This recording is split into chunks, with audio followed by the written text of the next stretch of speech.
Hello and good morning students. अपनी पिछली class में हमने पंचमः पाठ अहम ओरछा अस्मि के अभ्यास के प्रश्नों को हल किया था। आज हम आगे के अभ्यास के प्रश्नों को हल करेंगे।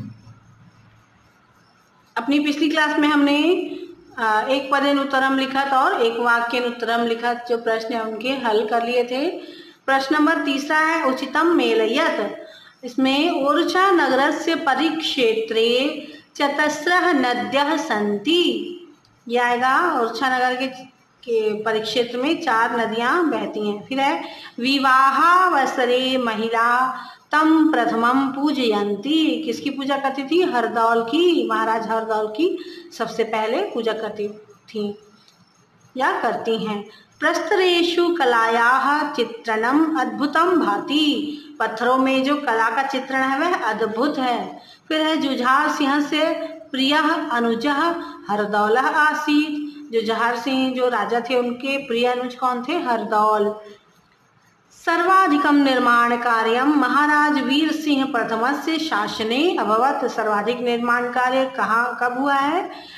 ओरछा में महाराज वीर सिंह प्रथम के शासन काल में। प्रश्न नंबर 4 है उचित पदेन रिक्त स्थानम पूरयत। प्रश्न नंबर का है विश्वपान स्थलम डैश वर्तते। तो यहाँ पर आप लिखेंगे उद्यानयस्य मध्ये।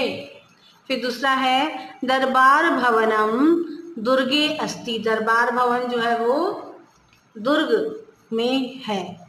फिर है केशवदासः डैश कवि आसीत हिंदी भाषाया। केशवदास जी जो थे वो हिंदी भाषा के कवि थे।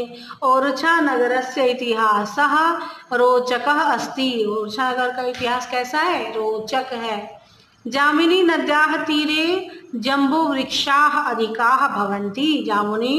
जामिनी नदी जो है उसके किनारे जामुन के वृक्षों की अधिकता होने के कारण ही इस नदी का नाम जामिनी पड़ा है। फिर है नामोल्लेख पूर्वकम समास विग्रहम कुरुत। नाम का उल्लेख करते हुए समास का विग्रह करना है। तो पहला है शिल्प कार्यम। इसका विच्छेद करेंगे, समास विग्रह करेंगे तो शिल्पस्य कार्यम षष्ठी तत्पुरुष। फिर है दूसरा है काव्य कला विदग्धायाः। काव्य कला इसको अलग अलग करेंगे जब हम समास विग्रह काव्य कला विदग्धायाः, तो ये भी षष्ठी तत्पुरुष है। फिर है विश्वपान स्थलम। विश्वपानस्य स्थलम यह भी षष्ठी तत्पुरुष होगा। फिर विवाहावसरे विवाह अवसरे ये भी षष्ठी तत्पुरुष है। फिर है चतुर्भुज मंदिरम। चतुर्भुजस्य मंदिरम ये हो गया आपका समास विग्रह और ये जो समास है षष्ठी तत्पुरुष समास है।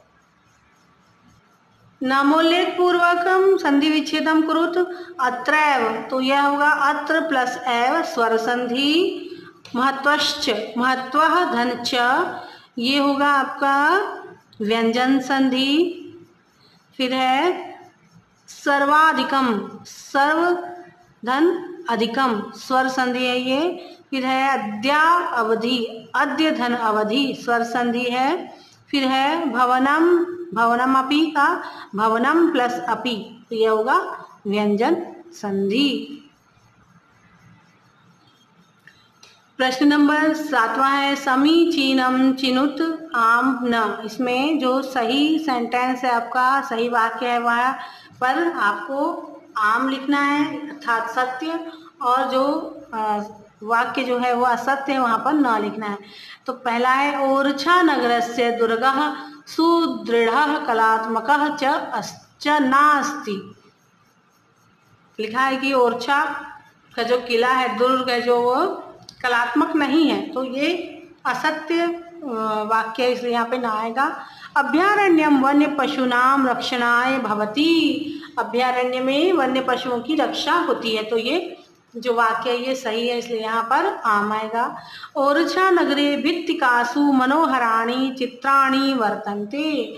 ओरछा नगर में जो दीवारों पर मनोहर चित्र सुंदर चित्र बने हुए हैं, तो ये जो वाक्य यह भी सही है तो यहाँ पर आम आएगा।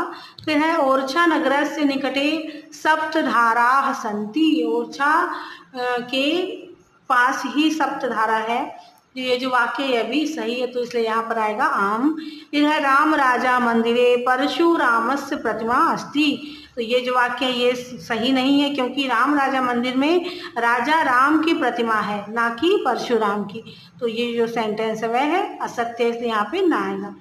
तो स्टूडेंट्स आज के लिए इतना ही, और आपका ये जो पाठ है वह भी समाप्त हो गया। अपनी अगली क्लास में हम कुछ ग्रामर पोर्शन पढ़ेंगे।